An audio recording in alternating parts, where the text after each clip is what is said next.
Well, we're buying $200 billion worth of bonds, so that's a pretty big deal. You've seen mortgage rates actually go into fives today. That is a huge deal for the American people. So you've got the ban on institutional home buying, plus you got mortgage rates in the 5%. This is a huge week for housing in the country. We've completely changed the narrative on housing, I think, especially after these last 4. Yeah, for those who haven't heard, with the most recent news from President Trump, interest rates for the first time, this time last year, interest rates were over 7. I think it was 7.19%. Right now, I think rates dropped down to 5.99% for my veterans out there. I think I've seen someone getting down in the low 5.4 range with a VA loan. So rates have definitely come down from where they were the last couple of years. Let's keep going. 4 years of hell that we've had in the housing market. The Trump administration touting progress in reforming the housing market. President Trump announced a ban on corporate purchases of single-family homes last week, and he ordered government-backed firms, Fannie Mae and Freddie Mac, to buy $200 billion in mortgage-backed securities. Mr. Trump took to Truth Social saying, quote, "People live in homes, not corporations." Joining us now, Dominic Tavella, president and CIO at Labenthal. Yeah, I think this is one you could say a political spin on it. You know, they're trying to get after affordability. It's a primary season coming up this year for re-election for a lot of congressmen and senators. And at the end of the day, I think when you look at it and where institutions have bought, the institutions have made a large impact in some neighborhoods, some areas around the country. But overall, institutions don't own that much real estate. And at the end of the day, I think it's a nothing burger. I don't think it's going to really drive increase affordability, more homes on the market inventory that is going to impact that at all. So we'll see. Let's see what the experts say. But I think right now it's going to be limited impact overall, just where everything is at right now in the housing market. All global advisors. So, for instance, this bond buyback, what does that do for the housing market, Dominic? Well, it does put downward pressure on mortgage rates. And in fact, we saw about 0.25%, a little less, mortgage rates, 30-year mortgage rate just dropped just under 6%. So it did help. And we're grateful. I mean, anything this administration can do to ease up the regulations and ease up the affordability, we're all in on that. But when we do some quick math on 0.25% drop on a 30-year mortgage, I actually ran the numbers on a $400,000 mortgage. It saved about $70 a month, John. So again, we'll take it. We're thrilled. We'll anything that puts money in our pocket, I'm all for it. But $70 a month does not make that house more affordable. The president put out that post on Truth Social, "People live in homes, not corporations." And he wants to ban corporate buying of single-family homes. 300,000 homes nationwide, according to our graphic, 300,000 homes nationwide are owned by corporations as investments, nearly 2% of all. To put that in context, the real estate market 2024 had the worst transaction market in like 30 years, and they sold 3.8 million homes turned over. So 3.8 million homes is a low year. At the height of the market, 2021, 2022, 6 million homes were sold, transacted. So when you think about 300,000 at the top of the market, that was 5% of inventory change in hand. So 300,000, like I was just telling you guys, this is nothing really, because it's not going to really move the needle. The thing is that this is a distraction, because at the end of the day, inflation is killing buying power for the everyday American. People can't afford to buy a home. Right now, the average age for think about this, the average age for the first-time home buyer is right at 40 years old. 40 years old. At 40 years old, I was 17 years into my Air Force career. Think about that. You're working 17 years after college in your first career before you can buy a home. That's ludicrous. So institutions owning 300,000 when we have millions on top of millions of homes across the United States.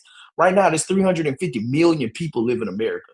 So if you divide that by 4 and say 4 people per household, that's what, at least 10 million homes? The thing is, like, we have to get after inflation. Like you saw that they're buying $200 billion in mortgage bonds. That's the problem. inflation. They're putting more money circulating in the system. It's eroding the buying power for the everyday American.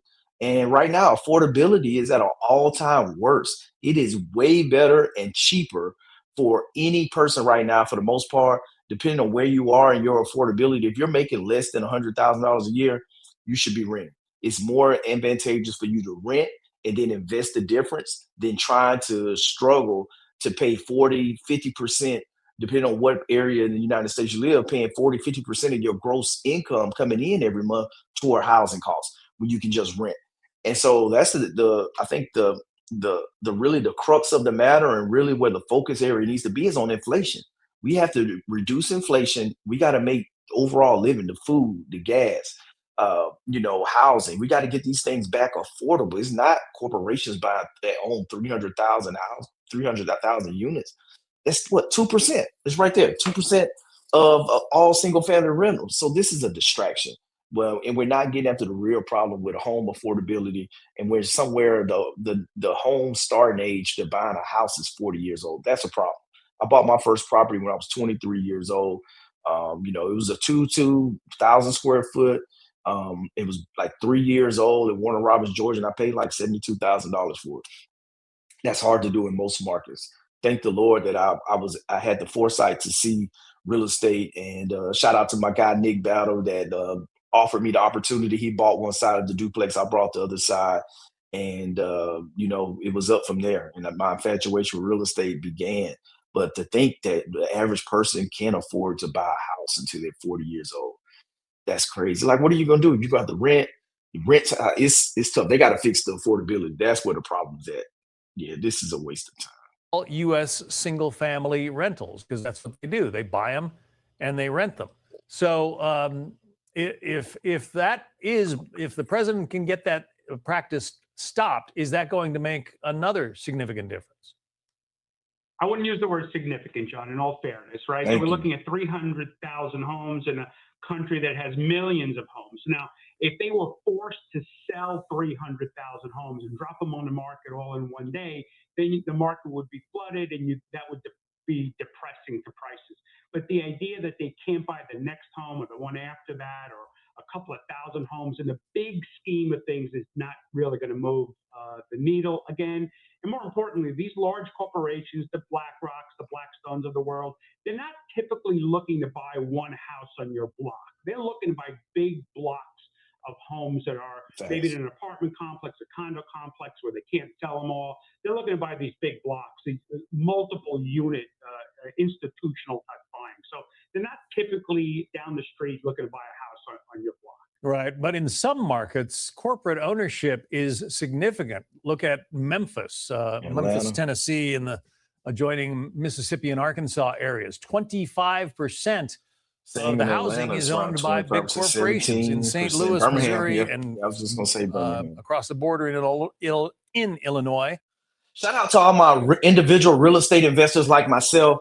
This is going to be great. When you start looking at these cash flow markets, Memphis, St. Louis, Kansas City, Birmingham, I think they own a lot of Atlanta, two institutions, rental properties. But this is going to be great for the individual landlords like ourselves. Now there's going to be less competition from the big guys buying and overpaying for these rentals. So I think it's going to be great. San Antonio's in there as well, too. And I just saw Alabama, and I'm going to do another video about that. They made the top 10 list for U-Haul for inbound population growth. Shout out to Bama. We're leading the way. But this is going to be great for the individual investor. So if you're looking at real estate and how you can become a real estate investor, these are some of the markets, because they've invested in these markets for reasons. Because to get cash flow, the entry cost is low. That's why I'm bullish on Alabama, and most of my portfolio is in Alabama for that reason. But this is going to be good for the everyday mom and pop real estate investor at the end of the day. That's who's going to be the real winner, not necessarily the average consumer that's looking to buy a house to live in, because it's still unaffordable. Almost 21%, 19% in Kansas City, Missouri, and Kansas, 18% in San Antonio, and almost 18% in Birmingham, Alabama. So again, those are big numbers. Yeah, so we talk about real estate being regional, right? So the 2% number is across the country, but it's not equally 2% across every city, every state. So where this policy might have some concentrated effect is in regions like that, and you can even throw in, Southeast Florida as another example. This is where these institutions were able to come in and gobble up large blocks. So again, it's about the next home they're going to buy. If they were forced to sell the existing inventory, that might have a real effect, especially in these markets. But it's about that next home. So if they're limited, that would put some downward pressure on demand. That would make some softening of prices. The sellers might not be too happy, but the buyers certainly would have a better opportunity to compete. Yeah, other So people, it would help. other people who are trying to sell houses in those markets all of a sudden would have more trouble selling them. So yeah, They would have a significant buyer out of that market, right? But if we have a quick minute, what really has helped and really flown underneath the radar is the availability to take that deduction for anybody that's a senior. It's up to $12,000 if you are married. The state and local tax deduction, which is now $40,000. Those two combined can literally mean thousands of dollars in tax savings, maybe thousands per month. That makes the next home purchase more affordable. Dominic Tavella from Lebenthal. Dominic, thank you. Thank you. Hey, it's Will Kane. Yeah, I think overall that this is moving in the direction, but it's not enough. It's not going to be enough to break free with the needs of the everyday American that's chasing affordability. Like right now, inventory isn't moving. The prices got to come down because they're unaffordable at today's interest rates. Bottom line. And so, it's great to sit here and kind of talk about what's happening with the institutions, but the institutions aren't really driving a lot of this and where demand is going to be at. That we got to bring back affordability, and buying, corporate mortgages and running up the inflation bill and dropping the interest rates is just really going to just increase inflation. And so you have to figure out how you can start buying more hard assets, buying real estate, being an investor. And now I think it's a little bit easier to be an investor just with a lot of these institutions moving out in some of those markets that we saw. Make sure you guys stay tuned. Make sure you hit the thumbs up, subscribe to the channel if you're here at this part of the video, and I'll see you guys on the next one. Let's go. Let's make some equity happen.